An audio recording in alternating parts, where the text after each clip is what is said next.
প্রাক্তন কেন্দ্রীয় মন্ত্রী জন বার্লার বাড়িতে আগুনে ক্ষতিগ্রস্ত হয়েছে জন বার্লার ঘর। জানা গেছে এদিন দুপুরে জন বার্লার বাড়িতে আচমকা আগুন লাগে। মুহূর্তে দাউ দাউ করে জ্বলতে থাকে আগুন।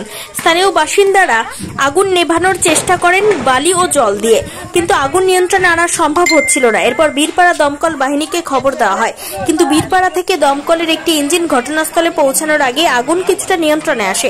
এরপর দমকল বাহিনীর কর্মীরা পুরোপুরি আগুন নিয়ন্ত্রণে আনেন। এদিকে জন বার্লার বাড়ির পাশে বেশ কিছু ঘরবাড়ি রয়েছে। স্বাভাবিকভাবে আগুন সময় মতো নিয়ন্ত্রণে আনা না গেলে বিরাট ক্ষতি হয়ে যেতে পারত। তবে যে ঘরটিতে আগুন লেগেছে সেটি জন বার্লার পুরনো ঘর। এদিকে জানা গেছে জন বার্লার সকালে বাড়ি থেকে বেরিয়েছিলেন।